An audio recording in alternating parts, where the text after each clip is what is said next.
Seja bem-vindo. Nós vamos hoje falar com Rafa Prado, uma figura não precisava estar aqui, um cara que é uma figura pública, tem um trabalho, um background, né, de um histórico extremamente ali de resultados alcançados. E ele passou pelo Corona, foi para junto com a comitiva lá no Encontro das Américas, voltou contaminado, passou por um processo. Parabéns, você faz parte da solução, você não está vendo aqui notícia degradante, a gente vai conhecer aqui um pouquinho mais profundamente, a galera vai chegando.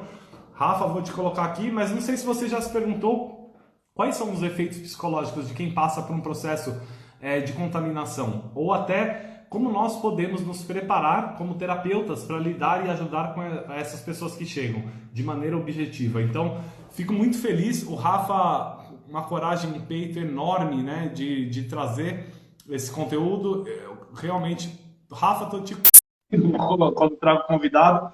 E como uma pessoa da ciência e que busca, né, sempre pesquisa, eu acho que não tem nada melhor do que ouvir alguém que passou por esse processo. Meu irmão, bem-vindíssimo, cara. Que legal. Olha o estado do cara em quarentena, né, bicho? Fazendo live direto da cama. Hoje, cara. E aí, meu, Tem como que palavras. você tá? Tudo bem, irmão, tudo bem. Gratidão por você estar aqui. Você vai trazer Imagina. realmente luz para esses terapeutas, porque a gente vai tocar essa realidade muito provavelmente ainda essa semana e muitos Vai. deles não sabem. Imagino, velho. Antes de falar do seu desafio, irmão, quero primeiro agradecer e a sua força de estar aqui. Eu sei que você já contou essa história talvez algumas vezes, mas antes de Imagina. contar a história, eu quero que você conte aqui pra gente quem é você, qual é o seu trabalho, qual é o seu Ixi. propósito, qual a causa que você levanta, né? O trabalho que você tem para as pessoas te conhecerem. Depois eu vou fazer alguns questionamentos para ajudar esses terapeutas, psicólogos, médicos que estão aqui, coaches, a entender a realidade que a gente vai tocar. E você vai contar essa narrativa. Se apresenta aí para a galera, irmão.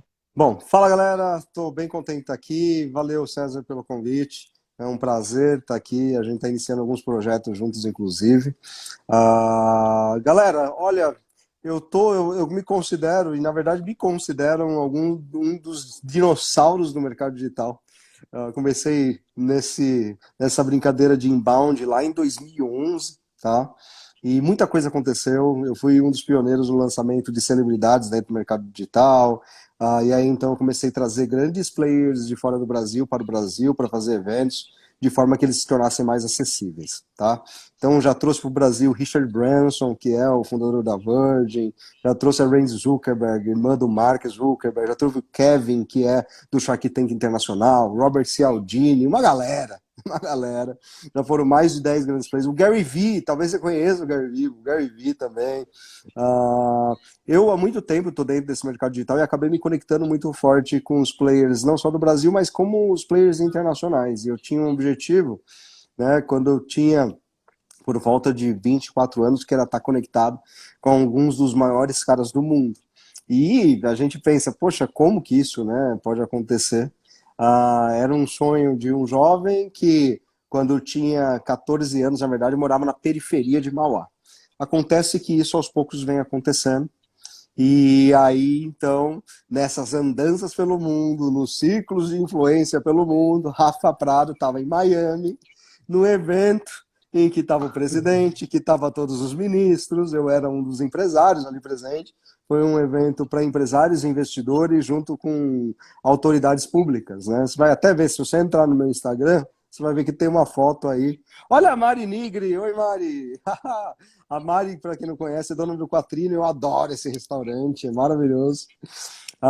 E aí o que acontece? Rafa Prado está lá em Miami, no evento com o Bolsonaro, com os ministros e tudo mais.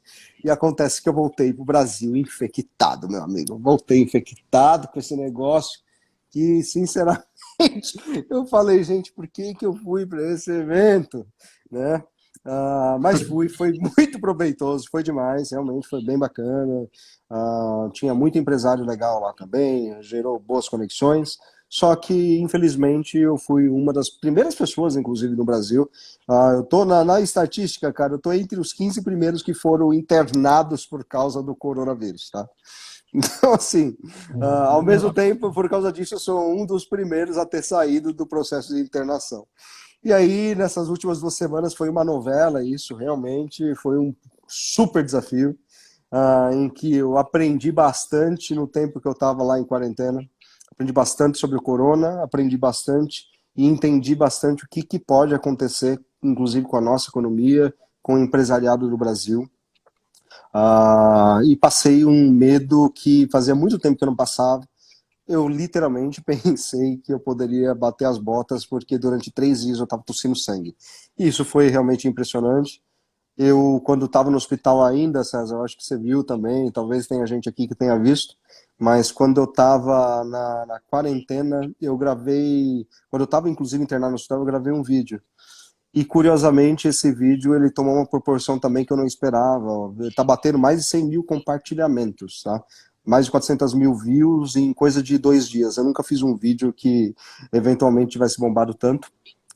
Mas aí então eu falo sobre a bandeira que você falou. Eu tenho 2 bandeiras, cara. Uma delas é: eu vim da periferia, como eu falei, e eu tenho o sonho de encontrar outros Rafinhas pela sociedade, tá? Eu levanto uma bandeira que eu falo de ebulição, a 99 graus, a água está muito quente, só que ela não mudou de estado. Um único grau faz com que ela mude de estado. E esse único grau, às vezes, é um relacionamento, um contato, é uma ideia, tá? São coisas simples que conseguem fazer grandes mudanças. E isso é comprovado até mesmo quando a gente vai para as Olimpíadas. Imagina só, a diferença entre o primeiro e o segundo lugar, às vezes, é milésimos de segundo. Né? É esse grauzinho que eu falo, essa coisa tão, às vezes, ínfima e pequena que pode fazer a diferença na sua vida para os negócios, na sua vida pessoal, na sua saúde, e que muda as coisas. Né? E muitas vezes esse grau vem de uma decisão. Lá atrás eu tomei uma decisão e essa decisão fez eu enxergar um mundo que eu não enxergava. E a outra coisa, eu me engajei com essa causa do coronavírus em 2 instâncias. Uma, eu acredito que as pessoas nesse momento têm que ficar em casa. Eu sei que isso é cansativo, eu sei que isso pode estar gerando danos para você na sua empresa, pode estar gerando danos para você nos seus atendimentos, pode fazer inclusive com que você até mesmo quebre. É muito sério isso que eu estou falando, tá? Porém, eu quero te falar uma outra coisa. Se as pessoas não ficassem em casa, tenha certeza que seus funcionários estariam infectados e aí eles ficariam em casa porque eles estão infectados. E você não ia conseguir tocar sua empresa da mesma forma. E por que eu estou falando isso? Porque a capacidade de disseminação desse vírus, ela é realmente, até os cientistas, eles estão abismados, tá? E tem uma grande questão que é o seguinte: além da alta capacidade de disseminação, outros vírus têm alta capacidade de disseminação. Uma simples gripe também tem, tá? Só que a gente tem gripe desde criança e o seu corpo está acostumado. No caso do coronavírus, ele é um alienígena dentro do seu corpo. E aí, então, ele não entende e você adoece porque leva um tempo para você criar anticorpos, tá? Então, assim, imagine que você tem uma empresa de 300 pessoas que se relacionam todos os dias. Se a gente não fizesse o que está fazendo, se essas medidas que estão sendo tomadas não fossem de fato tomadas, tá? Tenha certeza que 30, 40% da sua empresa seria infectada e estaria em casa, de fato, se cuidando, e muitos teriam agravamento dos casos. Lembrando que a gente tem, em muitas empresas, né, uma faixa etária após os 50 anos também, e a gente tem um índice alto de mortalidade quando a gente está falando de pessoas de zona de risco. Então, o que está acontecendo é o que tinha que de fato acontecer. Eu sou um cara que sou muito ligado à estatística, tá? Eu sou cientista de dados, eu sou engenheiro da informação. Eu tenho mestrado em engenharia da informação. No Itaú, quando eu trabalhava no banco, inclusive, eu trabalhava com análise de dados. E tem algumas coisas que a gente tem que falar sobre análise de dados aqui, tá? Tenha certeza que tem um monte de cientista, um monte de gente inteligente pra cacete em Harvard, na Sorbonne, em todos os lugares do mundo, pensando sobre qual que é o melhor caminho. Se chegaram que o caminho melhor, ou melhor, né, o menos pior, é fazer quarentena geral, tenha certeza que eles testaram todos os cenários. Tenha certeza que eles testaram que se não fizesse quarentena, as pessoas iam ficar em casa de qualquer forma e o dano seria muito maior, tá? Então, isso que está acontecendo, não pensa que é só questão de sensacionalismo, não pensa que é uma questão, digamos assim, que as pessoas estão tomando decisão a esmo e elas não sabem a decisão que elas estão tomando. Pelo contrário, elas sabem sim e sabem muito bem. É uma questão, cara, que a gente está vivendo inédita, tá? A gente não viveu isso, se a gente for trazer na história, sequer esse tipo de crise que a gente está vivendo, a gente mal viveu isso no pós-Segunda Guerra Mundial. Eu estou falando sério, não foi na crise de 1912, tá? Nesse período pós-revolução industrial, não existe uma crise global da proporção que a gente está vivenciando nesse exato momento. Não existe, tá? E quando eu falo que não existe, é porque, de fato, o mundo inteiro está entrando em recessão. O que significa entrar em recessão? Quero até falar sobre isso, o César vai me fazer algumas perguntas, mas eu acho que é importante deixar uma base de conhecimento aqui, econômica, e explicar, de fato, o que está acontecendo, tá? Cara, existe um risco real de recessão. O que é recessão?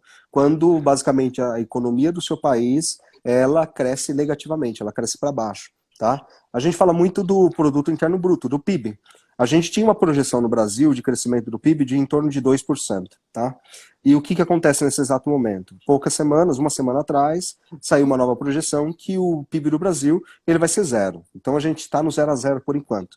Ele pode ser negativo já já. Os Estados Unidos já anunciou que ele tem uma projeção de crescimento de menos 3,8%, tá? Alguns países da Europa estão anunciando crescimento negativo, tá? De em torno de 5%.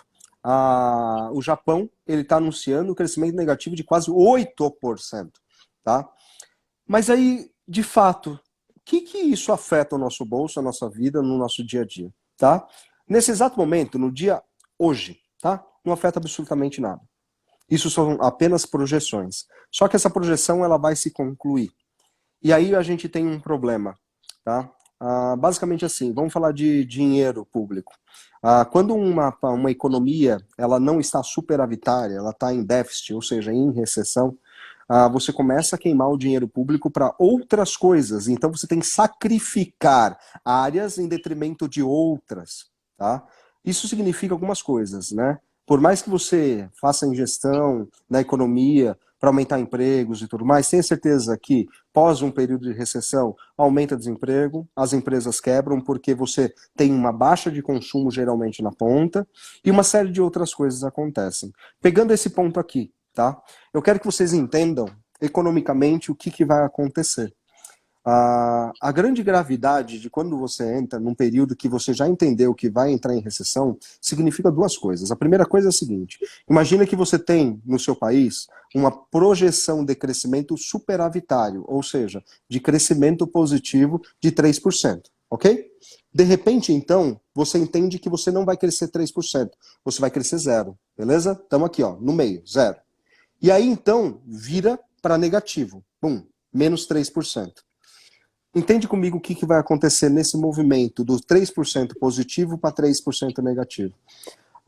Quando eu tinha 3% positivo, significa que a economia ao longo dos meses ela estava crescendo, injeção de capital do governo em áreas setoriais, pessoas consumindo, as empresas também crescendo, ok? Quando você tem uma economia que, no caso, está em déficit, quando ela, basicamente, ela não vai ser, ela vai entrar em recessão, você deixou de crescer os 3%, então significa que já tem menos dinheiro na economia. E ainda por cima, você ainda caiu mais 3%. Sabe o que isso significa? Significa que o país não volta em 2020. A crise não acaba em 2020. Em 2021, você abriu o ano em menos 3%. Você vai buscar o quê?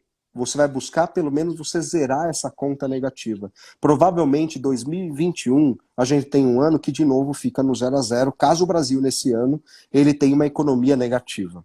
Somente em 2022... O dinheiro chega para a pessoa, só que ele não vale, né? A resumir, quando a gente tem um déficit, o dinheiro vai chegar para a pessoa, mas ele não vale, ele não tem valor. E e muito alguns mais não que isso. acessam, dependendo da... E muito mais que isso. Quando o dinheiro não vale, a gente está falando de inflação, que é a desvalorização ou a oscilação de preço do dinheiro ao longo do tempo. Eu estou indo até além, porque a inflação ela vai acontecer, tá? E por que a inflação ela acontece nesse caso? Imagina que eu tenho uma base consumidora que de repente começa a parar de comprar bens complementares, para de comprar bens supérfluos, tá? Exemplo de um bem supérfluo, tá? A faculdade. Eu estou em crise, Eu vou continuar pagando a mensalidade da faculdade? Não, a primeira coisa é educação.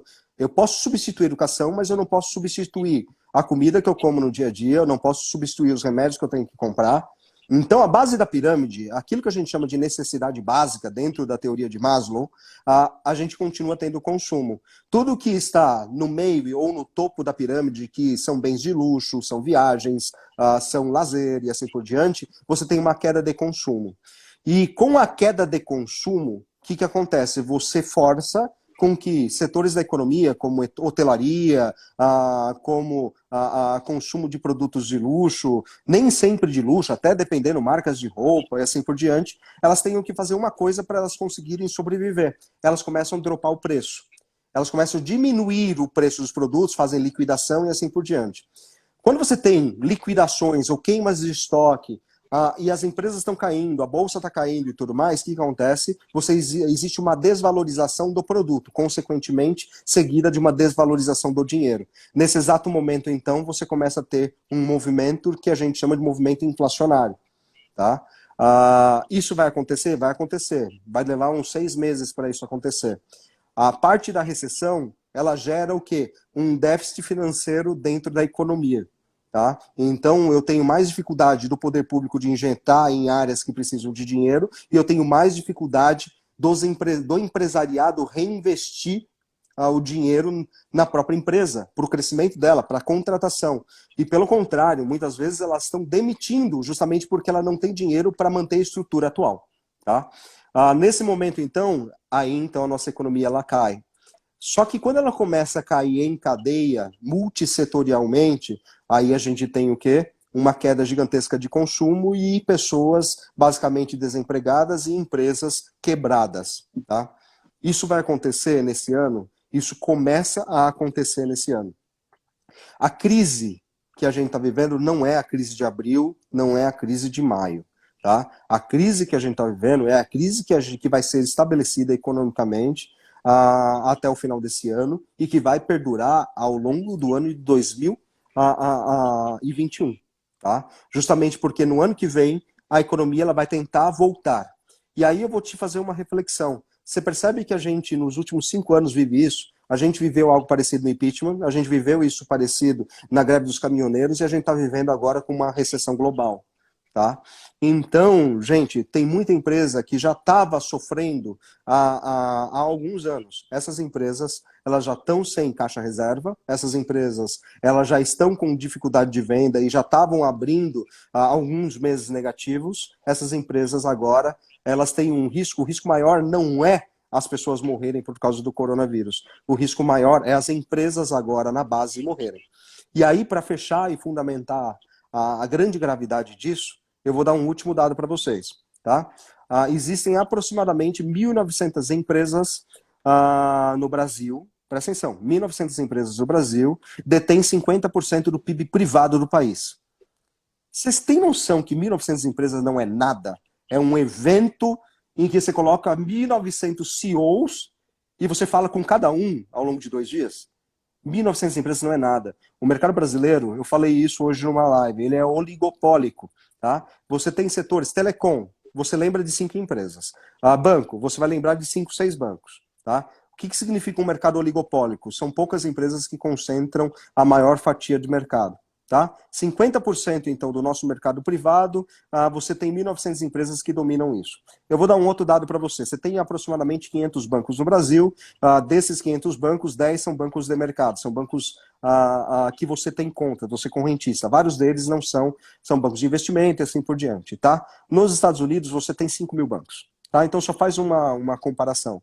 O mercado dos Estados Unidos ele não é oligopólico, ele é descentralizado. Você tem, grandes players tem, mas só que ele é muito mais pulverizado, o market share é muito mais pulverizado quando comparado com o Brasil. Você tem, por exemplo, uma Rede Globo que domina 70% do mercado de TV, de comunicação. Sabe esse tipo de coisa? Isso se repete em todos os mercados. E a grande questão é a seguinte, os outros 50%... Oi? Os outros 50%... Eu já vou concluir. Ó, os outros 50% do mercado... A gente vai dar uma outra rota para a nossa live. Continua, Sério? continua. Vamos nessa.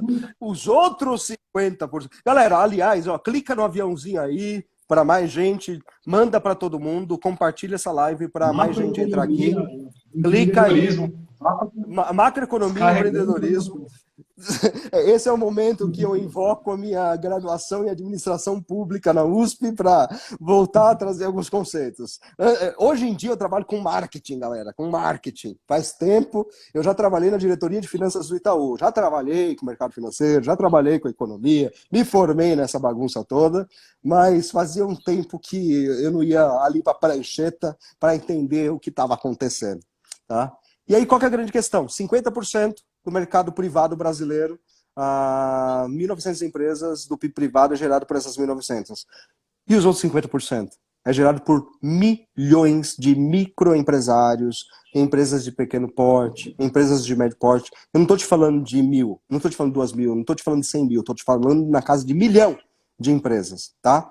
E sabe o que vai acontecer? Essas empresas têm uma característica, tá? Muitos dos donos dessas empresas, eles são autoempregados. O que que significa isso? O cara, ele vive para ele ter o prolabore dele, e a partir do prolabore dele, ele tem a vida dele. Então ele tem um salário dele mesmo, a partir da produção dele. Só que a empresa não necessariamente tem lucro até mesmo, tá? Existe uma informalidade muito grande no mercado brasileiro também. Tá? E quando entra uma crise que, de repente, você começa a oscilar no negativo, mês 1, mês 2, cara, o cara não consegue pagar o próprio salário, por isso que as empresas vão quebrar. E é por isso que é importante nesse momento, sim, você tem que ficar recluso, mas só que com uma cabeça que, meu amigo, você precisa consumir o pequeno. Não é do Walmart que você vai comprar agora, porque daqui a pouco todo o mercado do seu bairro está quebrado, amigo. Tá? Todo o pequeno empreendedor, empresário, o autoempregado, esse cara, ele pode quebrar. Quando? Mês que vem? Não, ele vai quebrar ao longo desse ano. E principalmente no ano que vem, que ele vai abrir o ano já sem empresa. Porque no ano que vem, você não vai ter... Sabe esse negócio, BNDES, financiamento, você ir no banco e aí o banco te dá empréstimo? Meu amigo, é muito simples, é você ter um protesto, tá? Você se ferrar uma vez, você atrasar uma conta, que o banco vai lá e ele corta a sua linha de crédito. Você não tem capital de giro, tá? E aí, então, por que isso acontece? Porque quando você está numa crise muito grave, inclusive o governo também não dá suporte para os bancos privados, ainda que os bancos privados tenham lucros multibilionários. Ele teve lucro aí na casa de 32 bilhões. É a empresa mais lucrativa da América Latina, tá bom? Mas só que ele não vai te emprestar dinheirinho, bonitinho, se você tiver endividadinho. É isso Rafa, aí, Cezinha, é diz muito aí. bom. Você tem um perfilzão assim, dominante e influente. É muito bom para quem está aqui com a gente. Pô, cara, eu vou falar, dominante e influente, né? Tem um perfil de. E eu sou um conforme, né? Eu sou um analítico, eu sou um Ser cara de. analítico, é o C. Eu sou um Exato. conforme total. Tu é um Então, CS ou um CD? eu sou um conforme influente. Conforme influência. CI, ótimo, legal. Então, mas eu vou estar sempre respeitando, porque você está trazendo aqui um caminho absurdo, absurdo. Eu vou te pedir até, irmão, que essa live provavelmente eu quero levar, eu quero entregar o que eu prometi, que é entender a sua vivência na experiência do terapeuta, mas você está entregando um conteúdo muito rico, a gente pode tocar isso na macroeconomia. Você trouxe um cenário, eu quero trazer um cenário também das possibilidades, né? Como matemático, foi a primeira faculdade que eu fiz, foi matemática, e eu fui. Sério? Foi dentro desse perfil fazer a formação filosófica, da matemática à dialética, né? A gente caminhar. Cara, você falou de dropar o mercado, né? E você acreditou até que o corona estava dropando o mercado, né? Em algum momento você achou que a crise do corona, a gente vai chegar nesse ponto. Tá. Mais do que a gente falar da economia, a gente vai falar agora, eu quero dar um conceito aqui para as pessoas entenderem todo esse processo, que a maior parte aqui são psicólogos, são terapeutas, e estão tocando talvez um monte de informação você falou de dropship, você falou de várias coisas que talvez seja novo, né, para a maior parte das pessoas. Vamos dar um caminho para elas entenderem como eu posso reagir a isso, para a gente depois no final chegar, aí se você topar, a gente talvez abra uma segunda live para falar do que foi a promessa, mas é que você trouxe um conteúdo riquíssimo, irmão, riquíssimo, quero aproveitar. Legal. por trás de toda empresa, por trás de todo microempreendedor, nós temos um ser humano, nós temos pessoas que estão passando pelo processo de administrar as suas ideias, os seus negócios. E uma frase muito interessante que eu tenho dito aqui ao longo dessa semana, a gente não está tocando tempo difícil, a gente está tocando um tempo diferente. É que a maior parte dos empreendedores entendem isso. E quando o terapeuta, quando a pessoa não tem o espírito empreendedor, ela não consegue entender esse monte de conceito que você trouxe de macroeconomia, e entender o que daqui a pouco a gente tem um problema. Se a gente tentar ser igual ao que a gente era antes dessa avalanche passar, e essa avalanche nem começou, ela vai realmente tocar e modificar o curso da história de como a gente faz negócio, de como a gente lida com pessoas e etc. Se a gente não conseguir olhar para daqui 3 meses, aí eu vou falar de gestão 5.0, de empreendedorismo, o que o Vale do Silício fala, né? Eu fiz uma especialização que mudou a forma de a gente fazer negócio aqui dentro da empresa. O dinheiro está onde? Ele está em algum lugar. Ele existe para algum grupo de pessoas. E se ele existe só em algum lugar ou ele setoriza quando tem uma crise, essas pessoas elas não conseguem distribuir também esse dinheiro e a possibilidade de gerar receita. Vou trazer uma coisa que eu falei na live hoje, às 6 e pouco da manhã. A Alemanha ela se reconstruiu da guerra, a previsão era 1 ano e meio. Ela não tinha governo, caiu, a identidade do país caiu, porque eles viveram quase 7 anos sobre uma identidade ativa nazista, e as pessoas lá tinham que cumprir determinados papéis, e de repente é tirado tudo aquilo, não existe um governo, não existe uma identidade. O povo alemão viveu por 7 anos um processo e teve que começar a se reconstruir. Em 2 meses, era 1 ano e meio para eles voltarem a ter água dentro do modelo corrente, energia e transporte, etc. Em 2 meses, o povo foi para a rua, tudo estava restabelecido. Então, muda a forma que a gente consegue se relacionar com as pessoas, porque por trás de todo negócio, por trás de todo dado, tem seres humanos. E como o meu público aqui, né, a maior parte das pessoas são terapeutas, médicos ou profissionais da área da saúde, geradores da área da saúde, é fundamental que essas pessoas consigam se renovar, né? A importância de a gente se renovar.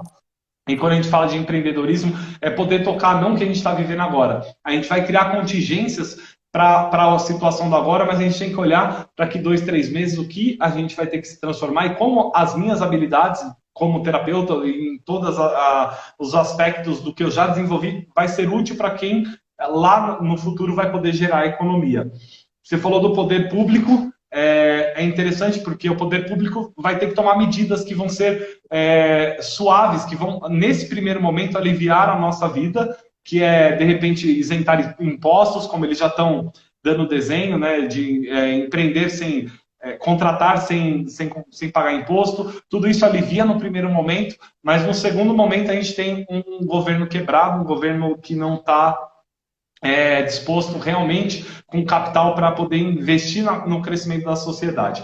Mas a gente tem duas colunas, né, 2 pilares. Aí, como um libertacionista, né, a minha visão mais de direita, a gente tem o pilar do governo, ele vai tomar as ações, vai tomar a providência dele, e a gente tem um poder público que não toca o poder privado. E o poder privado ele tem uma parte que está nas nossas mãos, uma parte que está na nossa zona de controle, em como a gente consegue ter uma competência e responder ao que está acontecendo nesse momento.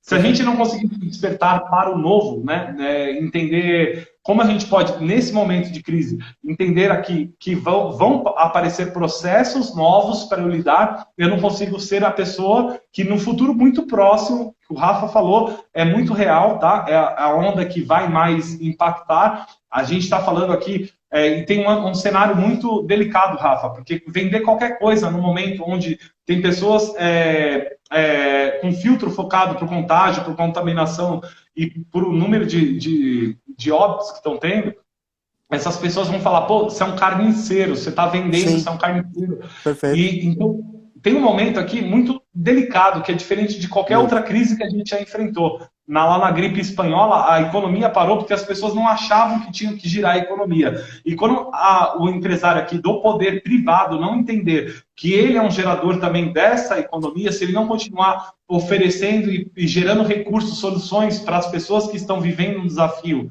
e trazendo a habilidade dele para as pessoas se escorarem para poder passarem por esse processo, a gente para a economia como um todo. Então, a gente está falando aqui de duas ações. Então, o que eu estou falando aqui é uma meritocracia mais confuciana, mas eu quero te fazer uma pergunta dentro desse contexto do que você falou, Tá. para a gente tocar depois o processo de recuperação, porque aí a gente entra no conceito mais... tem uma frase do existencialismo muito legal, quero que você me fale o que você pensa disso, vamos chegar mais profundamente no ser humano, a gente entender os cenários. O Dostoiévski, ele tem uma frase que diz: a maior felicidade do ser humano é saber de onde vem a sua tristeza, né? Tá bom. E você ficou internado, você tinha eventos marcados, você é um cara muito 100% do presencial, um cara que já trouxe o criador da Virgin, já trouxe grandes nomes, você promove grandes eventos, e de repente, cara, você está impedido, não tem o que fazer, não existe. E você tem que se reinventar.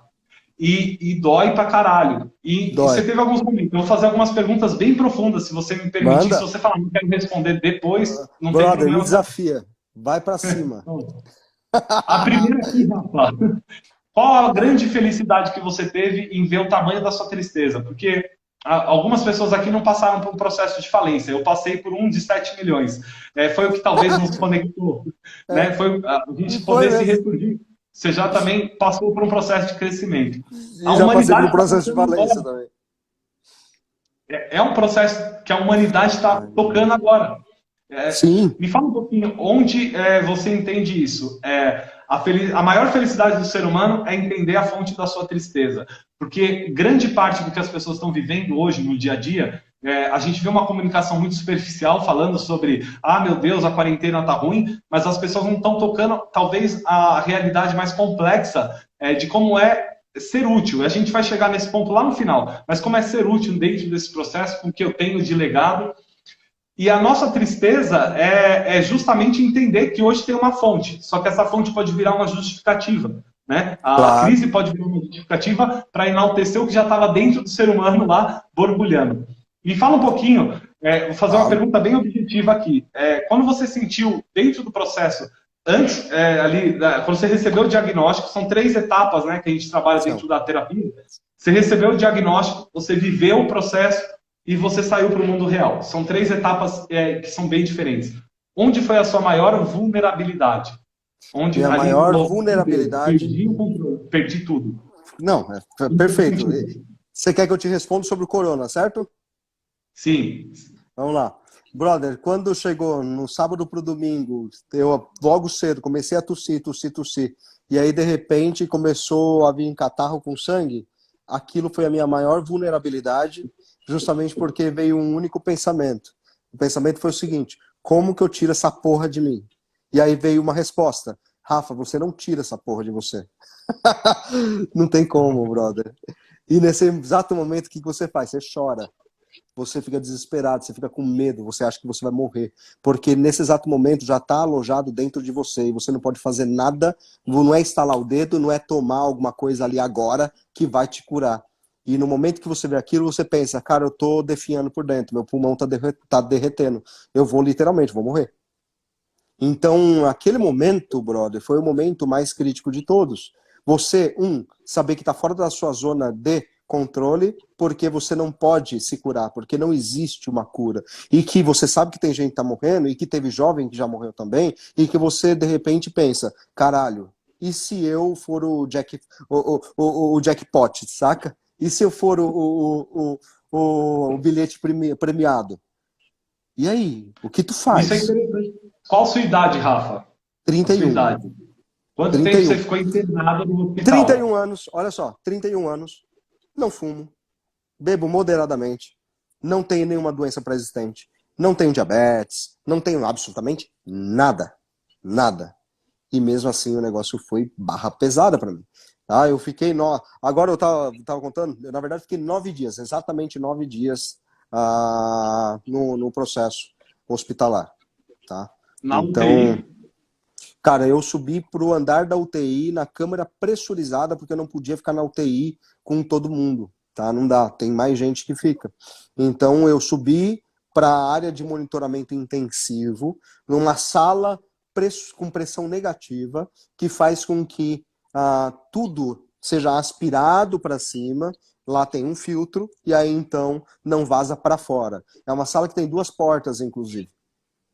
E aí, a cada 2 horas, o pessoal ia medir minha pressão, a cada 2 horas ia me dar remédio. Era tipo uma UTI interna. É uma pré-UTI, digamos assim, mas é especificamente porque eu estava num quadro infeccioso que eu poderia contaminar outras pessoas. Tá? Aquela sala, inclusive, ela tem na parte de trás todos os aparatos, caso tenha que fazer ligação de oxigênio e assim por diante. Tá? Então, é uma sala preparada para, se precisasse, por exemplo, entubar, eu poderia ser entubado naquela sala. Tá? E esse era o Duas meu maior perguntas, medo. Rafa. Manda. Duas perguntas. Você falou, a gente tá falando há 10 dias, né? Você tossiu sangue, tossiu um sangue espesso, vivo. Cara, você estava lá no meio do processo. A gente vai até. Eu sei que você já repetiu essa história, mas eu quero ir num Manda conceito mais ver. psicológico aqui. Relaxa. Qual foi a sua maior dor? Sua família não podia estar lá, ninguém podia estar lá. O quanto esse vazio de não poder ter ninguém te fez tocar uma realidade. Quando a gente toca a mortalidade, Rafa, a gente consegue tocar umas coisas que são muito pouco tocadas no dia a dia, né? E a psicologia ajuda, a gente Somos leva o ser humano a finitos. olhar para isso, tem um começo, meio e fim. Ali Tem um você começo tocou a meio fim. mortalidade. Né? Você deve ter tido medo de morrer, você deve ter tido medo de não. A insuficiência, não consigo responder sobre isso. Sim. Do que você sentiu falta e qual seria a melhor ajuda que você poderia ter tido naquele momento? Isolado, sozinho, tossindo sangue, as pessoas vindo a cada 2 horas e você não podendo comunicar com ninguém ou ter um acolhimento. Cara, senti falta de estalar o dedo e eu tava bem. Senti falta de voltar no tempo e não ter ido no evento. Senti falta de algumas coisas. Tá? E não é sobre pessoas, não senti falta de pessoas, não é nada disso. Eu senti impotência sobre o momento que eu estava e eu sabia que somente o tempo e meu corpo poderia curar. O que acontece nos casos de mortalidade é quando as pessoas, elas de fato já estão entubadas e o vírus ele começa a proliferar muito mais rápido do que o seu corpo ele encontra a cura de como matar o vírus. Tá? Então, existem, na verdade, o pessoal fala que tem 2 curas, por remédio, por vacina, eu digo que tem 3, que é basicamente o seu próprio sistema imunológico. Tá? Existem 3 curas, o seu corpo encontrar um caminho e ele conseguir combater o bichinho, tá? E aí, de fato, as outras 2, um remédio que ainda não existe, hoje estão fazendo vários testes, cloriquina é um exemplo, hidroxicloroquina, tá? Que é um remédio utilizado para malária, tá? Tem um outro remédio que era utilizado para ebola também, que eles estão fazendo testes, tá? Só que não existe nenhuma comprovação e os casos ainda, entre aspas, de cura são incipientes. Aí entra de novo o meu lado engenheiro da informação, que fala que todos esses números, esses percentuais, gente, isso é tudo bullshitismo, tá? Não tem ainda uma amostra real, empírica, com tempo suficiente para você chegar à conclusão de alguma coisa. Não tem como falar que o vírus mata 2%, 11%, não tem, desculpa. Isso daí você pega algumas amostras locais e fala, olha, nesses 80 mil morreu 4%, nesses outros 85 mil morreu não sei quanto. Na Itália, por exemplo, 11% de mortalidade. Tipo, mas por quê? Olha a faixa etária, olha o contexto ao entorno. Então não se Modelo de chegou a uma vida. conclusão. A conclusão que eu posso te dar como cientista de dados é, beleza, existe sim um percentual que você tem que levar em consideração de mortalidade. Eu posso falar e afirmar com toda certeza que é 2%, que é 3%, que é 5%? Eu não posso. Estatisticamente, eu não posso. Estaria cometendo um crime estatístico. No seu caso, um crime matemático. Tá? Por quê? Porque ainda eu não tenho dado real. Está acontecendo. Tá? Tá acontecendo. Eu tenho alguns dados locais. Beleza? Mas isso não Pelo dá para lado eu do inferir. Rafa ali, o ser humano Rafael Prado, que estava lá dentro. Irmão, o que você dizia para você ali no momento que você se viu vulnerável? Você falou de uma vulnerabilidade. A hora que eu tossi sangue, eu queria voltar no passado. A gente tenta. Por que eu estou fazendo essa ponte, tá? A maior parte das pessoas elas tentam mudar aquilo que elas não controlam a maior parte do tempo, aí eu vou Sim. trazer para esse momento. Queria ter voltado no tempo, não ter ido ao evento, queria ter tomado decisões diferentes, não sentir faltas de pessoas. Você tocou ali uma necessidade extremamente básica. Você estava lidando com uma preocupação em manutenção à vida, uma coisa muito, muito, muito séria. Sim. O que repetiu na sua cabeça e como você lidou com a sua psique? Como você gerenciou? Porque vinha um processo, vou morrer, acabou tudo, né, pelo que você está falando. Meu Deus, quero voltar, não estou conseguindo gerenciar, estou apodrecendo por dentro, isso vai piorar. E você não tinha contato de alguém para acolher, para te dar uma resposta, porque não tem uma resposta nessas horas. Como Cara, não o que tem. vinha na sua cabeça, o que vinha, isso é importante para Cara, esse foi. público que está ouvindo. Olha, o que é engraçado, né? Mas vinham algumas coisas na minha cabeça. A primeira coisa é o seguinte, tá? Eu fui falar para minha mãe que eu estava infectado somente no dia que eu tive alta. E por um motivo muito simples, né?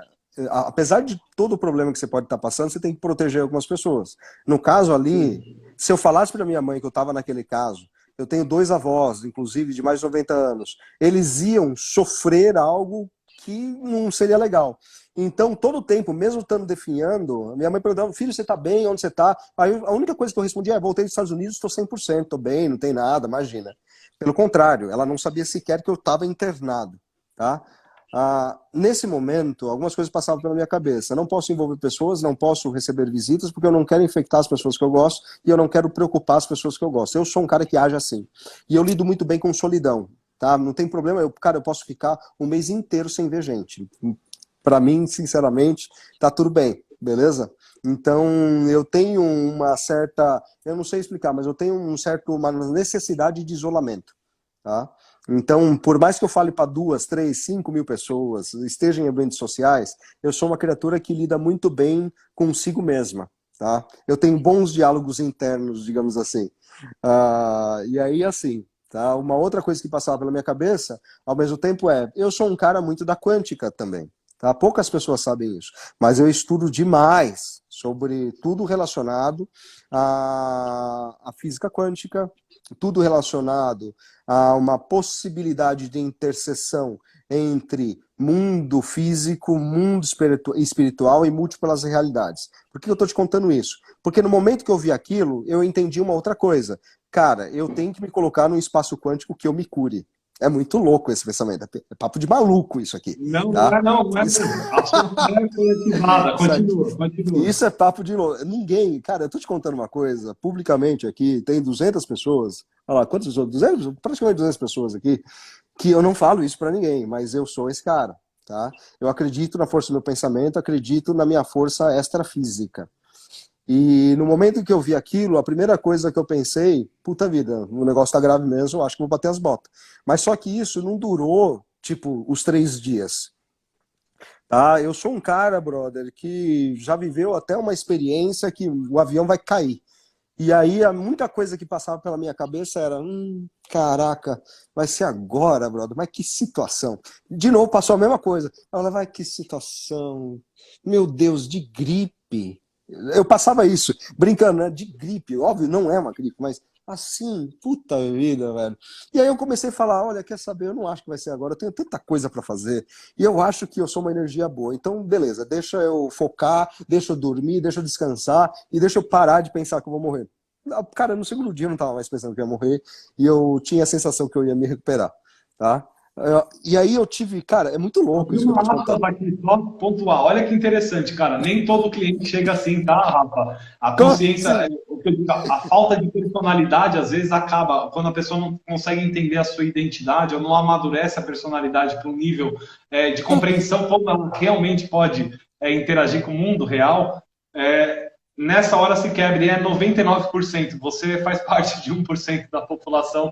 Então, você é um exemplo aqui fora da curva na terapia, Sério? mas que dá indicador, total, total, mas dá indicador para nós terapeutas, onde a gente tem que levar a pessoa. Você foi para a sua capacidade de controle, você foi buscar dentro da sua fé, independente de qual forma seja, não vou entrar nem nos méritos, não é esse o ponto. Você foi buscar no que você acredita, foi questionar e você Fui. identificou, peraí, eu vim para uma coisa. Um cristão talvez falaria, não, peraí, eu sou ferramenta para servir mais. Um espírita falaria, ainda não cumpri toda o meu aprendizado. Porque eu estou ligado à física quântica, vou me conectar com outro espaço. Não importa, a fé é muito importante. Então, a fé foi uma parte base, né, nesse processo de conexão. E o segundo ponto que você Foi. falou é o fortalecimento e entender, peraí, eu estou aqui para servir, isso aqui não vai me derrubar, não vai me desgraçar nesse momento. E você ativou sozinho. como um terapeuta teria te ajudado? Se você tivesse a possibilidade de ter ali uma ligação de acolhimento, o que você gostaria de ter ouvido naquele momento, quando você tossiu sangue, quando você mandou a mensagem lá para o Ju, você estava realmente ali. Eu ia ter lembrado de coisas do tipo, Rafa, você era para ter ficado cego e está enxergando, fez 2 transplantes e deu certo. Rafa, você já passou por outras coisas que, inclusive, quase te tiraram também daqui. Eu tive uma internação nesse mesmo hospital uma vez, de 25 dias, antes do ebulição. Inclusive, meu rim quase parou, tá? Eu tive catapora com a idade que eu tenho praticamente agora, eu tinha 29, tá? No Ebulição 2018. E aí o aciclovir, ele é nefrotóxico e me deu uma reação muito foda, cara. E ali, tipo, de novo, quase tive uma complicação fodida. Eu tive muitas perdas já, tá? E eu vim também de uma outra coisa que é o seguinte, velho, eu vim do meio da favela, eu vi amigo meu morrer com um tiro de 12 no peito. E aí, então, velho, é basicamente assim, se um terapeuta fosse falar comigo, eu ia falar para ele, né, qual que seria a melhor abordagem? A melhor abordagem seria, ô Rafa, você já passou por um monte de coisas, então assim, todas essas coisas você conseguiu sobreviver, você está enxergando, você sobreviveu à selva, da onde você veio, você já movimentou tudo isso que você movimentou, você impacta pessoas, e caraca, você tá com medo de um negocinho desse te tirar daqui? E aí, então, eu de novo ia entrar na própria reflexão que eu entrei lá, que eu falei, bicho, quer saber, se é pra ir, da frente a tudo que eu acredito, tá bom, então me leva. Mas assim, tem um motivo pra me levar, velho, porque, na boa, eu acho que eu tenho muita coisa pra fazer. Então, se eu tenho muita coisa pra fazer, me cura e me deixa trabalhar, caralho. Então, eu entro nesses conflitos. E aí, tanto que eu gravei o vídeo meio por isso. 2 dias antes de eu gravar o vídeo, eu tive um sonho muito louco, brother.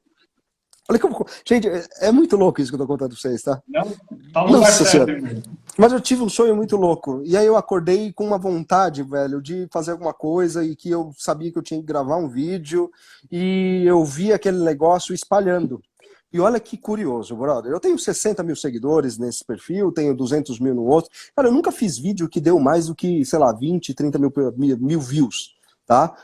Quando dá share, dá, sei lá, 500 pessoas compartilhando alguma coisa. Meu recorde, eu acho que foi isso, 500 mil pessoas dando share, que é compartilhar e aparecer em outro lugar.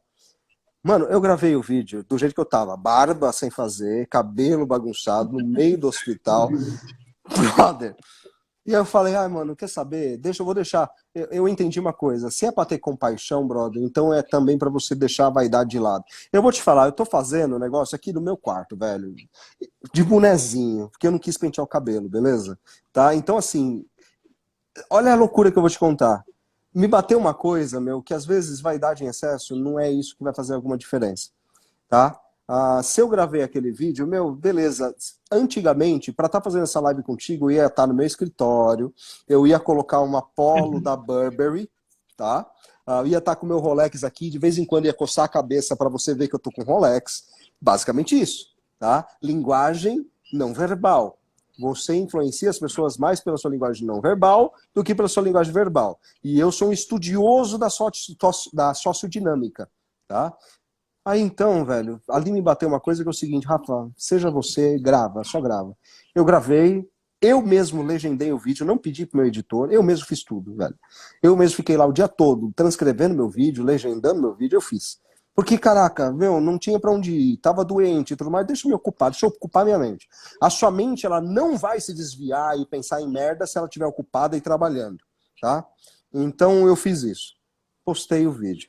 Cara, bateu hoje, em coisa de 48 horas, 100 mil compartilhamentos, mais de 400 mil visualizações, milhares de comentários. Eu nunca vi isso. Isso é inédito para mim.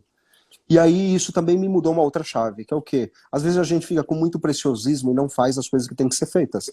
No momento que a gente está agora, é um momento de conversar sim com as pessoas frente à realidade. Esse não é o momento de ficar pensando demais na forma. Esse é o momento de falar o que importa, de levar uma mensagem para as pessoas. Se fosse pela forma, pelo preciosismo, talvez eu não tivesse impactado tanta gente, sabe? Talvez eu não tivesse feito isso. E aí me bateu uma outra coisa. Cara, quanto tempo eu não perdi de levar mensagem para as pessoas só porque eu não estava com a camisa certa, sabe? Sabe, esse negócio, na verdade, é o cúmulo do egoísmo, brother. Eu fui egoísta, eu fui mesquinho, eu não queria ajudar ninguém, eu tava preocupado com a minha forma, tá? E dessa vez, genuinamente, eu tô com vontade de ajudar as pessoas. Irmão, caralho, caralho, é aí que eu queria Foda, chegar no final.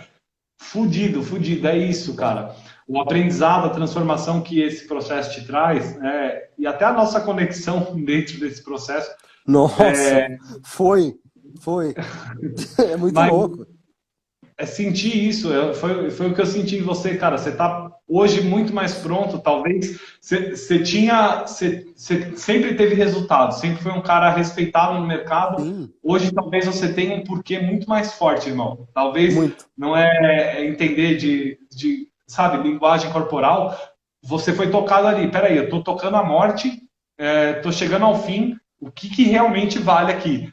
Eu passar a comunicação não verbal, que é a que nós estudamos aqui muito na psicologia, na terapia, a que a gente realmente influencia, ou eu realmente construir uma biografia de vida. E, cara, pode ter certeza absoluta que esse vídeo ele não reflete um vídeo de alguém que está fudido lá, sofrendo, como você fez no hospital, mas de um homem guerreiro que estava mostrando a sua realidade ali e a sua percepção pronta, que é o ponto que eu vou chegar agora, que é o mais Tá. difícil, pronta para reconstruir a sua vida. Que é um cara que estava ali, que tocou a realidade do que é existir, né? O meu começo da terapia, as pessoas talvez aqui já ouviram, eu trabalhei com pessoas que vinham com a morte declarada, vinham com câncer, Nossa. tinham um prazo de validade. Foi a primeira coisa. Eu fiz a parceria com o hospital, começaram a me mandar. Eu falei, Paciente fudeu, meu terminal, né? Deus, paciente terminal. Eu falei, caralho. E foi o melhor presente que eu tive, Rafa. Eu consegui humanizar a percepção sobre o outro ser através do ensinamento que essas pessoas me deram. Porque elas estavam ali, a gente sabe que vai morrer, você sabe que vai morrer, eu sei que eu vou morrer, mas a gente não para saber o quando. A gente não, de É, repente, não sabe que vai ser atropelado, vai tomar um tiro de bala perdida, não vai pegar um coronavírus. E quando a gente tem a eminência presente desses riscos, a gente começa a olhar a existência com mais preciosidade. E é nesse verdade. momento que a gente consegue entender um pouquinho do processo do que é o valor de estar aqui. E aí a gente toca uma coisa mais importante. Quando a gente entende que vai acabar, como eu posso existir além do fim? É uma biografia de vida, Uma é biografia. representar alguma coisa para quem fica, é deixar aqui realmente um legado. E a gente só toca isso quando a gente tem a consciência que nós somos aqui, de certa forma, uma ferramenta para outros que vão vir além do nosso tempo. Homens como Nietzsche, que escreveu, no seu tempo morreu na esbórnia, homens como Aleijadinho, entre tantos, Van Gogh, morreram na miséria, mas morreram na abundância de ter sido quem são. O Não próprio perderam a Tesla. capacidade de ser íntegro a sua autenticidade. Eles fizeram a obra que eles vieram para fazer sem titubear. E naquele momento que eles tocaram a consciência disso, eles só registraram para um tempo que seria além do deles, e muitos deles conscientes disso. A pergunta que eu faço aqui, Rafa, muitos vão voltar para o mundo real e tudo vai estar ruído, né? Tudo É pode real. estar ruído dentro da sua empresa, dentro da sua família. Muitos podem perder pessoas. A gente está falando de uma coisa muito real, tá? Não é fake news, não é trazer aqui, muito pelo contrário, é trazer aqui preparo para a gente lidar com as pessoas que vão precisar disso. E eu vejo muito terapeuta aqui, infelizmente, ainda mergulhado também no caos. E aí você vai entrar nesse processo, você vai ir nessa mesma esbórnia e não vai poder ser a ferramenta que você veio para ser, com todos os insights que o Rafa deixou aqui. Rafa, vou te fazer uma pergunta, cara. Quando você saiu de lá, você tocou o mundo real, falou, cara, me recuperei. Você toma um valor pela vida absurdo. E aí a sua empresa, o seu negócio, que é o que as pessoas estão tocando hoje, tá? Você vai entender minha pergunta. Minha empresa, meu negócio, meus planos, os meus projetos, de repente não existem mais. Pum, só que as pessoas não tocaram o que você tocou, irmão. Elas não tocaram, elas estão aqui. E o negócio, o projeto, o processo, pum, caiu também. Então, elas não têm ainda a experiência que você tem. Tá. Qual foi para você o maior desafio de voltar para o mundo real na hora que você saiu de lá e viu? Você tinha um valor pela vida, as pessoas não têm. Então, quando você saiu de lá, viu que o seu ebulição, a sua mentoria, os seus processos, Cancelado. fala em um minuto o que é o seu, para eles entenderem. Um cara que traz o Richard Branson, não é a audácia que você tem é o reconhecimento da sua identidade, irmão. A capacidade que você tem de fazer os eventos que você faz é porque você é muito consciente do que você pode fazer. E aí você dá o passo de fé, mano. Você pisa no invisível, irmão. Você pisa no invisível porque Eu você sou um construtor acredita do invisível, que já me você falaram pode isso. andar. É real. Isso é real. Mas quando você saiu de lá, você empreendeu tudo isso, construiu, foi um processo de uma vida para chegar onde você está. E de repente aquilo não existe mais. Você teve que cancelar a mentoria. Quanto é a sua mentoria que você cancelou? A Essa unidade. mentoria, a unidade é 5.000, dessa daqui, mas só que eu tenho o pacote de 30.000. E aí as pessoas Tá. estão, basicamente foi cancelado até agora o pacote como um todo e a minha mentoria individual. Eu tô te Tá. falando, eu Isso vou te falar em números, tá? Não tenho frescura. A cada evento top. desse que eu cancelo, na verdade, eu tô cancelando de 200 a 300 mil de faturamento, tá? Só um evento de um final de semana. Então, O assim, quanto esse lado aqui, agora me fala assim, o quanto esse lado aqui, quando você saiu, os seus negócios estavam aqui. E não é que a gente tem que parar, tá? Mas as pessoas elas estão direcionando a energia em manter o negócio e você tocou uma experiência, uma percepção. Qual foi o tá. seu real desafio, Rafa? De verdade, a hora que você chegou no mundo real e viu que isso Cara, aqui não existia mais. a palavra é desapego, meu amigo. Na boa. Desapego. Cara, desapega daquilo que tá dando errado ou que eventualmente não tá acontecendo da forma que você quer, porque o mundo, de fato, ele não existe para acontecer 100% da forma que você quer. Você consegue controlar algumas variáveis, outras variáveis você não controla. Então, a partir do momento que você tem consciência que você não controla todas as variáveis, para de se culpar, se perdoa e, meu amigo, parte para a próxima. Quanto mais tempo você fica remoendo o problema do passado, mais você vive no passado ou mais você vai viver num futuro previsível, porque todo mundo quer um futuro previsível, e menos você vai viver uma coisa que é o que existe, que é o presente, tá? As pessoas, elas vivem a maior parte do tempo no passado delas, por isso que elas têm depressão, por isso que elas têm um monte de coisa, ou então no futuro, e geralmente um futuro previsível, tá? Que isso gera ansiedade, gera outras patologias, tá? Elas não vivem no presente. E aí, isso foi uma coisa bem insuperável para mim. Beleza, saí, tomei consciência, meus eventos cancelados, basicamente, de evento cancelado entre março, abril, maio, eu tô falando para você de uma receita de 700 mil a 1 milhão de reais cancelada, tá, velho? Cancelada, eu não sei quanto que eu recupero disso. Sinceramente, eu não sei. Tá? Óbvio que vou tentar remarcar pro semestre que vem, tô tentando fazer isso. Mas quer a resposta real? A maioria das pessoas, pela incerteza do mercado, não querem uma data futura. Elas querem o dinheiro delas ou elas querem cancelar o pagamento futuro. Ponto, é isso. Tá? E eu entendo isso, é natural. Eu faria a mesma coisa frente à incerteza do mundo agora, justamente porque a prioridade de fato é você colocar comida no prato todos os dias pelos próximos 3 meses. Tá? Então, uma das coisas é essa questão de fato do desapego, e outra coisa é a seguinte, velho. Não é no momento de crise que você tem que praticar uma coisa que eu pratico inconscientemente desde que eu era muito jovem, que é a antifragilidade. Meu amigo, você tem que tomar tapa na cara e você tem que ficar mais forte, tá? Se você rodar a timeline do meu Instagram, você vai ver que tem uma foto comigo todo esmurrado, supercílio cortado e tudo mais. Eu sempre fui um cara que algumas pessoas falam, Rafa, você é um improvável. E sim, de fato, eu sou improvável. Eu te falo que o motivador que fez com que eu chegasse onde eu cheguei é a raiva. Acho que a gente conseguiu tocar uma profundidade que pouca gente está falando, irmão. Quero até agradecer de novo, Rafa, de verdade, você vir compartilhar essa intimidade nesse nível de integridade, de autenticidade, é muito do que a gente preza aqui.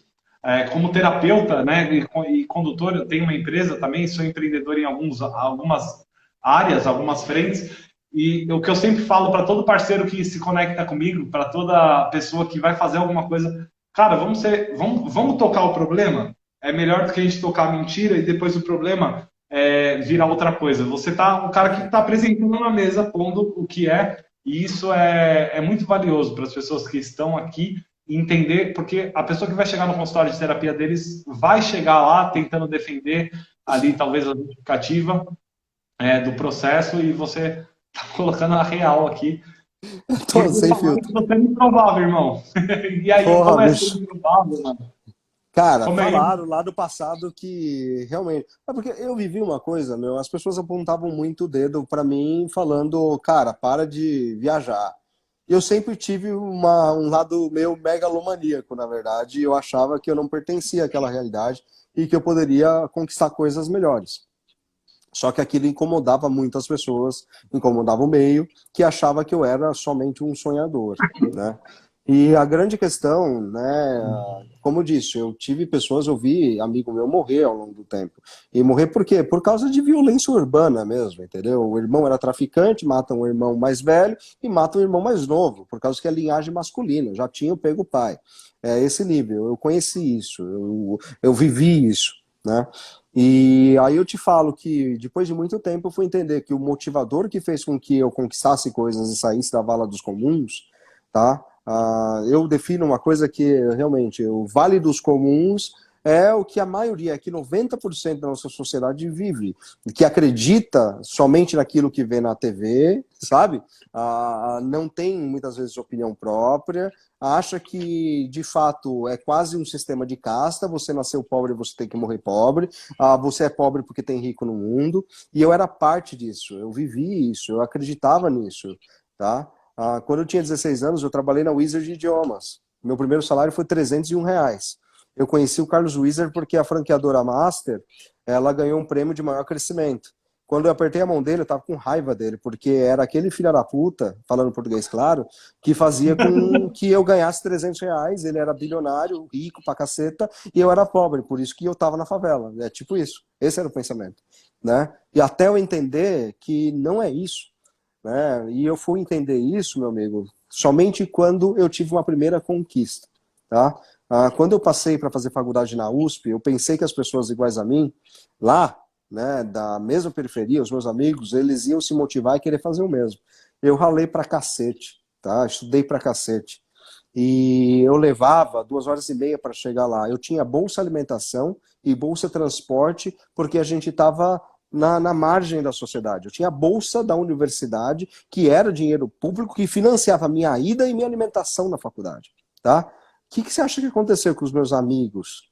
Os caras se afastaram. Eles viravam para mim, ih, mano, agora você é playboy. Como assim eu era playboy? Eu continuava pobre, fudido, tá? Mas só porque eu tinha passado em uma coisa que eles não acreditavam que eles pudessem passar, eu comecei a ser rejeitado. E a mesma coisa aconteceu na USP. Meu amigo, eu andava de touca, eu parecia literalmente um delinquente. Aí então os playboys que eram playboys de verdade não se relacionavam comigo porque achavam que eu era favelado. Então, porra, caralho, os meus amigos não falavam comigo porque eu era playboy agora, a playboyzada não falava comigo porque eu era favelado. Sabe esse tipo de coisa? Naquele momento eu entendi o seguinte: cara, se você não fizer o seu, se você não correr o seu caminho, a sua jornada, não é ninguém que vai conquistar para você.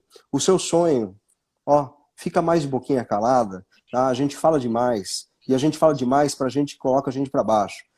O seu sonho é o seu sonho. Então, quer realmente compartilhar ele? A melhor forma de compartilhar é você fazer o seu sonho acontecer e não falar, tá? Você tem que fazer ele acontecer, porque aí quando ele acontece, fica inquestionável.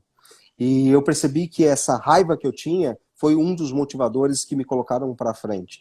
Depois eu fui ressignificando isso, depois eu fui entendendo isso, tornando isso, na verdade, uma energia positiva. Na época não era uma energia positiva, era uma energia de rebelião. Tá? Eu estava rebelde comigo, com o meio, com as pessoas. Me levou em algum lugar? Levou. Né? E hoje continua me levando? Continua, mas de uma forma diferente. E aí eu entendi o conceito na prática de antifragilidade. Essa coisa de quanto mais você apanha, quanto mais você enfrenta momentos difíceis, mais isso te fortalece ao invés de te desanimar.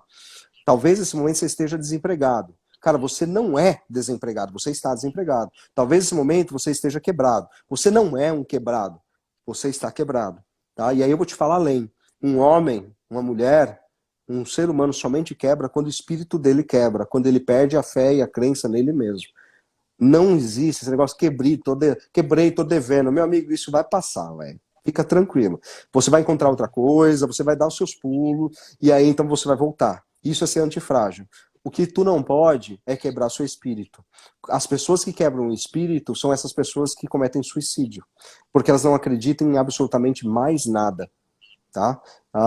E, meu, não é isso que vai acontecer com nós. Justamente porque a gente tem informação, a gente sabe, né, como lidar com momentos de crise. Uma crise como essa, que ela venha e fortaleça cada vez mais o seu caráter, cada vez mais a sua compaixão, cada vez mais a sua presença com o próximo. Eu sou daquela linha que acredita que, meu, você que está aí do outro lado, você é um pedacinho de mim.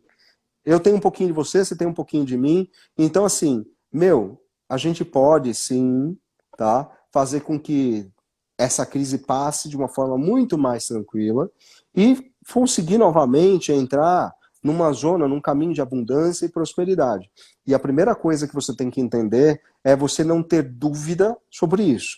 Dúvida sobre você e dúvida que você precisa dar tempo ao tempo, tá?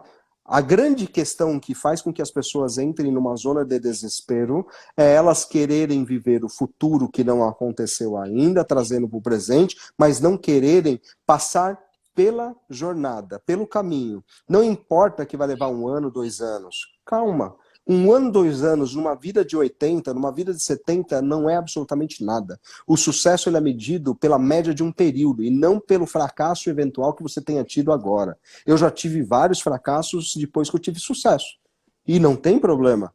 A média do seu sucesso, ela é medida pelo período como um todo, um período de 5 anos, de 10 anos, de 20 anos. Você entendeu que tem algumas teorias que mostram que a cada 2 anos e meio você pode ser uma nova pessoa. Você entendeu que você pode recomeçar tudo de novo? Você pode recomeçar, inclusive, em áreas diferentes. Meu, você tem uma vida muito grande pela frente. Eu tenho 31 anos, fiz um monte de coisa, e eu não tinha noção que eu já tinha feito um monte de coisa. Eu fui começar a perceber, sei lá, muito pouco tempo atrás. Eu fui começar a perceber coisa no último semestre, tá? Eu já fiz bastante coisa. Já fiz um monte de coisa errada também. E justamente porque eu fiz um monte de coisa tentando acertar, parte delas, na média, a maioria deu certo, e uma minoria deu errado. Só que quando você está no olho do furacão em que alguma coisa deu errado, você acha que aquilo é o fim do mundo. Só que, cara, pensa no seguinte, você está sentindo uma dor agora, você acabou de terminar um relacionamento, você está chorando, está triste, você acha que você não vai ficar com mais ninguém. Brother, na boa, avança o tempo agora. Move forward. Vai lá, para 5 anos para frente. Tem certeza que você vai estar sozinho? Você sabe que não. Então vai passar. Toda dor do presente, ela é passageira. A única coisa que não é passageira e é uma decisão sua é o seu sofrimento. Tem gente que decide sofrer. A dor, ela é inevitável. O sofrimento é uma escolha. Vamos lá, Rafa, que Cezinha. não, cara, Ai, meu Deus. fantástico, irmão, fantástico, do fundo do coração. É um presente que você está trazendo. Talvez as pessoas nem saibam na totalidade que você passou. Você ficou 10 dias lá, cara. E você 10 saiu com um dias. discurso dele. Você saiu sexta-feira, cara, da internação, tá em 9 quarentena. dias, na verdade. 9 Saí dias. E sai sexta-feira. com uma percepção, porque você se ativou, cara. Você entende o que você é na questão Aconteceu. do Eu não sei amadurecimento da explicar. pessoa. Ó, de novo, entrando no momento loucura, tá? Brother, não sei. Alguma coisa aconteceu. Eu mudei. Alguma coisa aconteceu, velho. Mudou, irmão. Alguma Mudou. coisa aconteceu. Eu não sei explicar o que que é. Me incomoda não saber explicar, porque eu sei explicar tudo, sabe? Sabe aquele negócio da crise da onisciência, tá ligado? Você sempre sabe um pouquinho. Brother, eu não sei explicar. Alguma coisa mudou em mim, velho. Não sei explicar o que que é. Cara, você realmente tocou. Ali você teve que lidar com muitas escolhas, irmão. Você estava ali no fio, você estava tossindo o seu pulmão, irmão. Você estava ali fudido. Verdade. E aí você tem que parar e olhar o que é relevante na vida. E você conseguiu achar em você o que a vida realmente tem valor. E poucas pessoas tocam isso. Até tem um conto muito foda, cara, do Dostoiévski que chama. Não sei se você já leu, como filósofo. Vou trazer rapidamente, em 1 minuto aqui. Um conto chama Memórias do Subsolo. Não, Memórias do Homem Ridículo, Sonhos do Homem Ridículo. E o Dostoiévski, ele tem a capacidade de levar o homem às últimas consequências assim do niilismo, né, da perda do valor pela vida.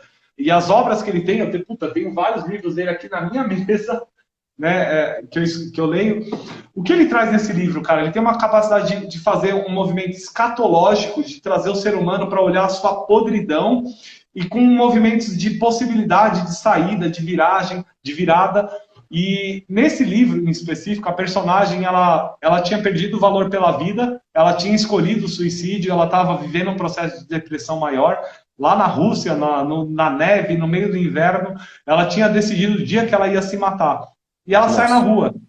E ela já falou, a vida não tem valor nenhum, eu não consigo ter valor com um ser humano, não consigo ter valor com ninguém pela troca.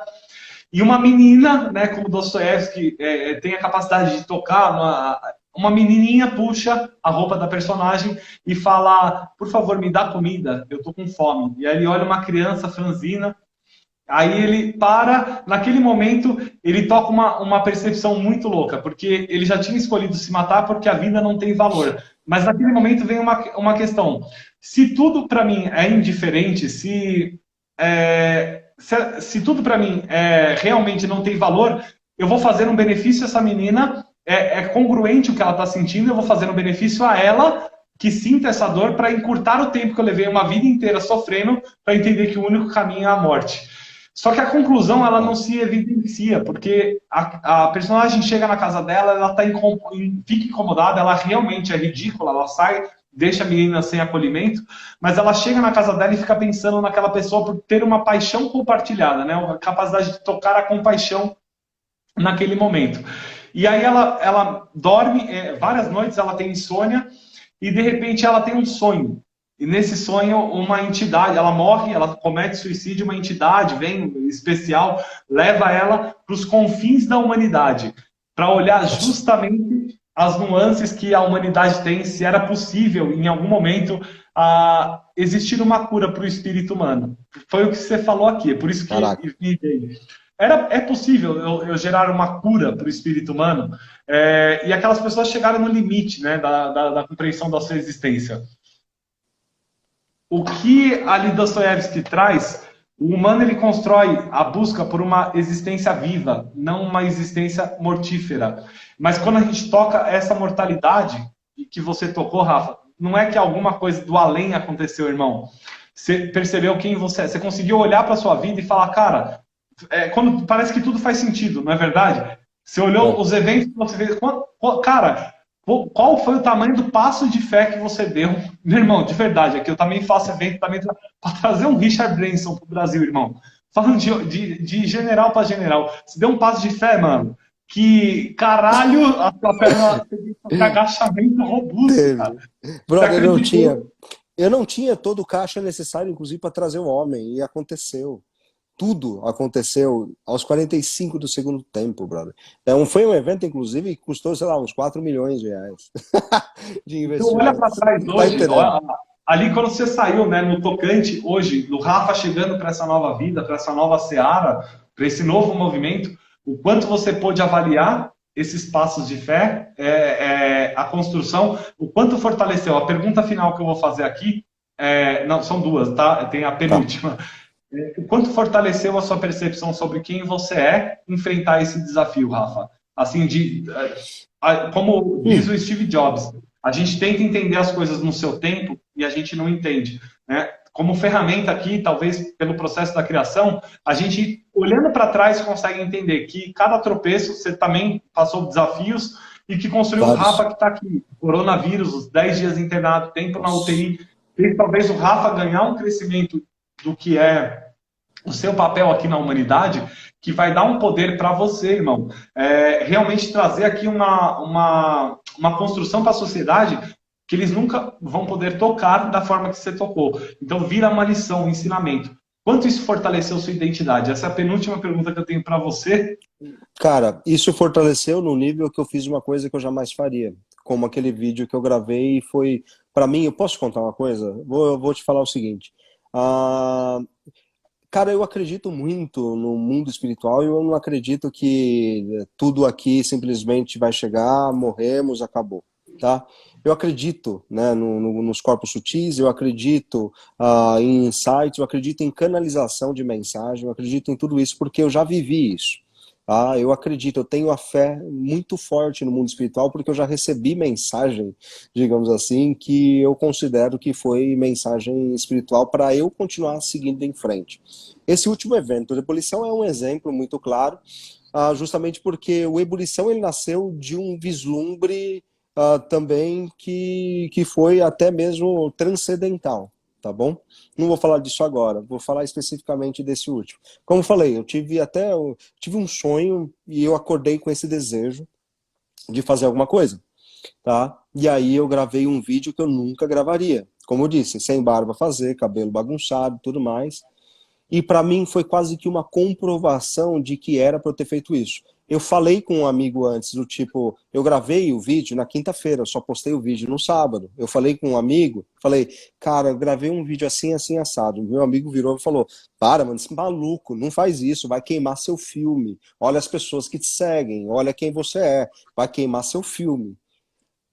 Puta que pariu, bicho. Eu segui o conselho dele, tá? Por 2 dias. Mas sabe aquele negócio que ficou me incomodando, do tipo, ai, mano, eu tô sentindo que eu tenho que fazer. Aí eu parei, eu fiz, eu editei todo o vídeo e eu postei às 4 horas do sábado, tá? Ah, brother, às 4 horas, hoje é segunda-feira? É, Às 4 terça, horas das. segunda. Que dia que é hoje? Segunda, segunda. Meu Deus, o tempo parou, tá ligado? Hoje, às 4 horas da tarde, depois de 48 horas de ter postado, olha só, eu sabia, eu tive uma, como se fosse uma visão, velho, que o negócio ele ia repercutir, ia chegar longe. Eu tive essa visão. Por isso que eu gravei o vídeo. Brother, eu nunca, presta atenção, foi meu primeiro vídeo de IGTV, eu nunca gravei vídeo de IGTV, tá? Eu não posto, eu não sou influencer, digamos assim, eu não fico criando conteúdo. Fala galera, tudo bem? Não faço isso. Dificilmente faço live, tá? Só quando eu tô com muita vontade tem coisa que realmente faça sentido. E aí, de repente, da noite pro dia, tudo começou a fazer sentido. Não importa, lembra que eu te falei, não importa mais a forma, você tem que fazer e tem que levar uma mensagem. E aí eu fiz, né? E aí, por que que eu tô te falando que eu recebi uma comprovação e que, de novo, para mim foi uma experiência transcendental que aconteceu? Porque, brother, hoje às 4 horas o vídeo tinha tido 100 mil compartilhamentos. Não é 100 mil curtidas, 100 mil compartilhamentos. 100 mil pessoas decidiram compartilhar esse negócio na própria timeline delas, mandou para outras pessoas ou colocou no stories delas. Em 48 horas esse negócio bateu 400 mil views. Eu nunca tive um vídeo que passasse de 20 mil, velho. E foi o vídeo mais horroroso que eu fiz na minha vida. Mais Tá verdadeiro, irmão. entendendo? Hã? Mais verdadeiro. Mas ao mesmo tempo foi o mais verdadeiro. Foi o que eu tava com intenção realmente ali, que eu não sei explicar de onde veio. E isso tá me arrepiando. Cara, e isso foi para me mostrar alguma coisa. Foi um sinal do tipo, existe força na tua palavra, então você tem que levar a tua palavra adiante, porque uma das suas missões é de fato impactar as pessoas. Eu já recebi essa mensagem, por isso eu criei a Ebulição.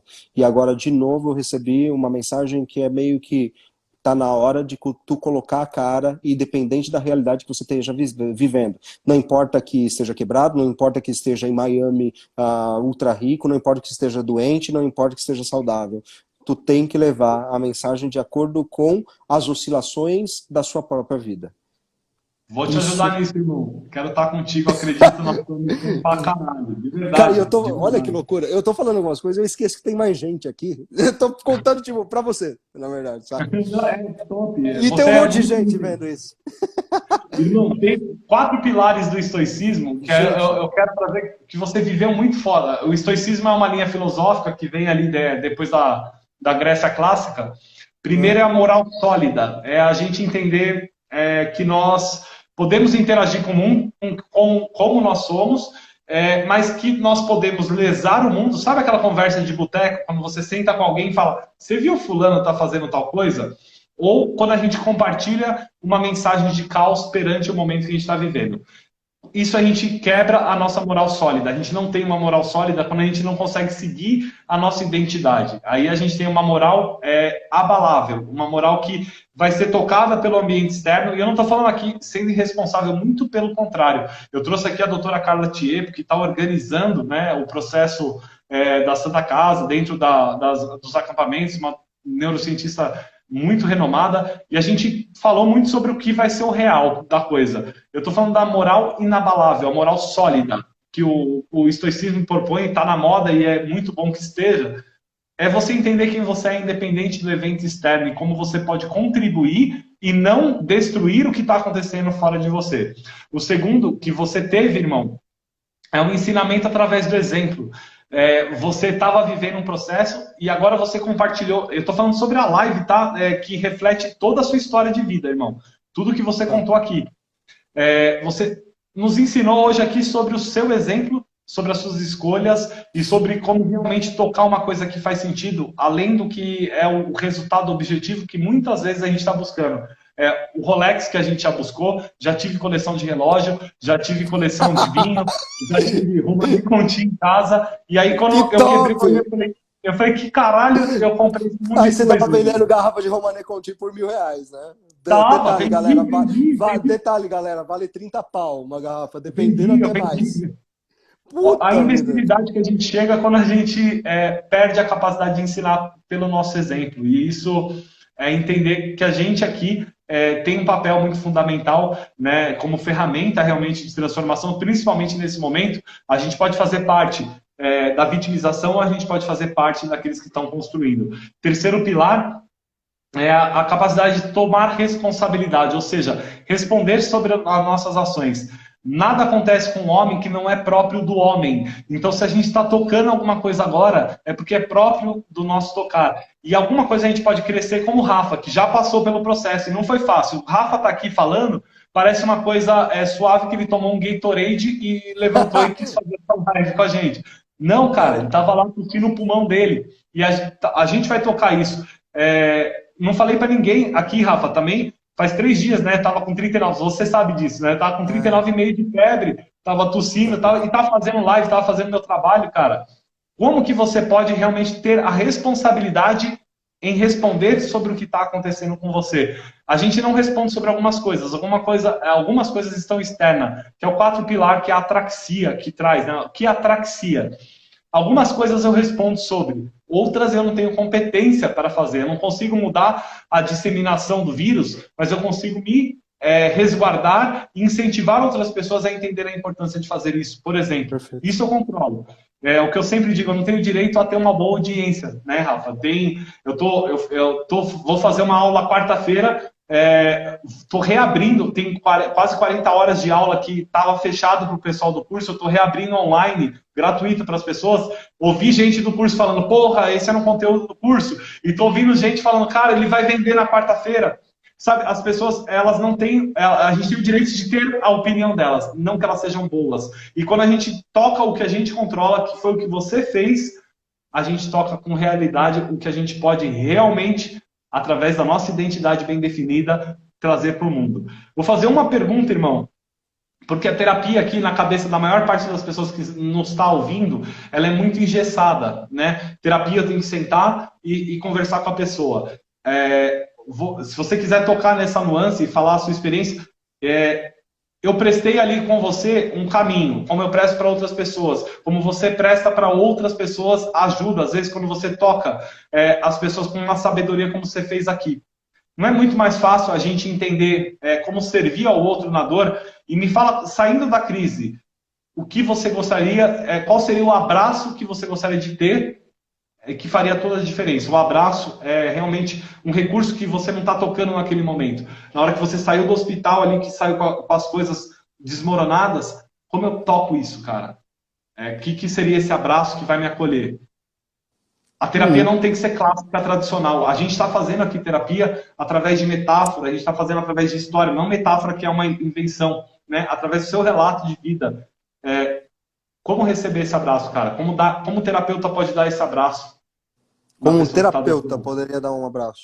Eu te dei um abraço, mas vamos pensar ali a pessoa que está do outro lado que é fechada, assim, ó, a terapia tem 1 hora, tem que sentar, falar, tem que analisar a vida dela, buscar a infância e tal, ou seja qual for a linha. Como ela pode prestar ajuda, cara, sendo uma ferramenta? Assim, pensa no terapeuta que está ali engessado.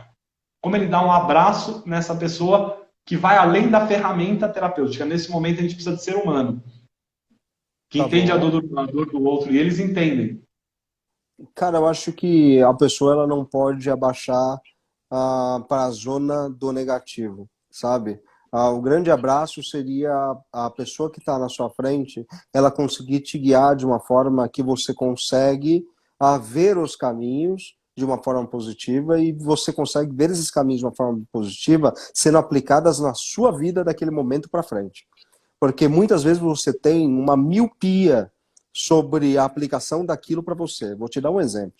Muita gente já virou para mim e falou, Rafa, tu tem um potencial que se você entra para, entre aspas, né, se tornar um influenciador, você vira um dos maiores do país, sua forma de falar, o conhecimento que tu tem. Tem muita gente com menos potencial que você, e você está perdendo tempo. Só que a miopia fez com que eu não visse esse caminho por muito tempo, até mesmo por insegurança, de alguma forma, sendo que eu sou um cara que fala para 3, 4, 5 mil pessoas, né? Só que a internet, isso daqui é um mundo diferente para mim, não estou acostumado com isso. Sou um cara do presencial. Eu gosto de fazer live? Gosto. Mas geralmente eu sempre estive acostumado a fazer live, webinário, quando eu estava em algum tipo de campanha, e aí então eu fazia, dava conteúdo e fazia um processo de venda. Mas eu nunca fui o cara do dia a dia da internet que gerava conteúdo nessa perspectiva. Quando eu faço um vídeo como aquele e eu vejo que funciona, e não era o objetivo, eu percebo que de fato as pessoas estão precisando de generais, de líderes para trazer a mensagem da boa esperança, velho. E isso é real, né? E é um conceito a mensagem da boa esperança, né? Que abarca muitas coisas, inclusive, né? Mas por quê? Porque as pessoas elas estão precisando ouvir relatos reais, estão precisando de integridade da outra parte, elas estão precisando de líderes, sim, para que elas possam se espelhar. E o líder hoje, cara, não é apenas o cara que está andando de Porschezinha. Se você segue um líder porque ele está de Porsche, mano, eu vou te contar uma coisa, você vai ficar triste, tá? Qual é o risco da Porsche ser alugada por um dia só para ele fazer um vídeo? Então, brother, se é isso que tu quer, eu acho questionável. Tá? É muito legal ter bens, mas eu sou meio contra da via da ostentação para ganho de audiência e tudo mais. Eu não gosto disso. Tá? Eu acho que você deturpa valores, porque tem coisas que têm mais valor do que apenas o dinheiro. O dinheiro, ele é sim algo muito importante, ele é como se fosse o sangue necessário para que você possa construir as coisas que tu quer. Mas só que o dinheiro ele vem de uma forma fluida quando você está fazendo as coisas dentro do seu propósito. Ele vem de uma forma muito mais leve. Tá? Tem muita coisa que dá dinheiro, só que é questionável. Você pode ser um traficante e ganhar muito dinheiro. Você quer ser um traficante? Olha, dá dinheiro. Entende? Não é somente sobre dinheiro, né? E quando a gente faz aquilo que Valores, ama... valores fins, né? Se o É, dinheiro for um valor meio, a gente vai trabalhar com mais dignidade para chegar num lugar melhor e ter um efeito sobre a nossa vida de outros com mais dignidade. Se for o valor fim, aí tudo que está no meio justifica, né? Trazendo Maquiavel, mas é sim, muito do que é o processo. Os meios justificam os fins. sim. O melhor abraço, E Rafa, que você pode ter, que o cara pode ter ali. Pensa você ali num dia desgraçado, cara. Porque eu tô aqui realmente o querendo melhor levantar abraço uma é, linha. o melhor abraço é, cara, lembra quem tu é, lembra para que tu tá aqui. Você já sabe disso. E por mais que esteja passando por um momento difícil, você já superou outros momentos difíceis no passado e você sabe que se você perdurar isso vai ser sofrimento. E aí você tá decidindo sofrer, mesmo sabendo que daqui um mês, dois, que seja um ano, você vai estar bem de novo. Então, o melhor abraço é você resgatar momentos de êxito na pessoa, né? E ela novamente se conectar com o poder pessoal dela, tá? Isso funciona para mim. Talvez não funcione para outras pessoas, Não, mas funciona. isso funciona para mim. Sensacional, cara. É acionar um estado de gerência de recurso e entender a biografia real. Cara, sem palavras por como foi essa live do fundo do coração. Foi bom? Primeiro pela a sua vulnerabilidade de trazer a experiência num cunho mais profundo. Eu vi você declarando, mas hoje você realmente trouxe num tocante mais real da completude do que é essa experiência. E é um prazer estar conectado com uma pessoa como você, cara, que acredita, né? É o que eu digo aqui, eu respeito pessoas que têm resultado.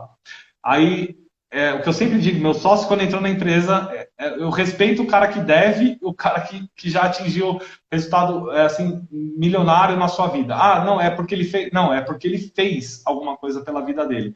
Quem não está na inércia, quem está parado, ele não teve nem a capacidade de não ter ou de ter. E a sua É, história é marcada como a minha, né, dessas nuances que você é. está vivendo, irmão. E eu espero do fundo do coração que essa experiência do Corona te traga mais reconhecimento sobre a ferramenta que você de criação realmente aqui nesse tocante, para estruturar as pessoas a entenderem o que você enxerga. É muito grande, mano. Ninguém vai entender se você não entregar. E as pessoas precisam Entendi. viver o que você tem. e só vão viver tendo a experiência de estar com você num curso, numa mentoria. Não para, só continua fazendo o seu trabalho. As pessoas só vão poder tocar minimamente o que você enxerga se você liderar. E liderar não é puxar pessoas para um lugar, é abrir, desbravar um caminho para que eles possam passar em segurança. E você está fazendo isso, continua. Semana que vem eu sei que você vai trazer muito conteúdo para as pessoas. Quem não segue o Rafa, segue ele lá. Ele tem aí realmente um conteúdo que pode te ajudar nesse processo de reconstrução, de olhar para dentro e conseguir trazer força. E sou grato do fundo do coração, cara, pela sua contribuição. Valeu de verdade. Poxa, obrigado, eu que agradeço, estou muito contente de estar aqui. Valeu, pessoal, por estar até essa hora da noite aí com a gente.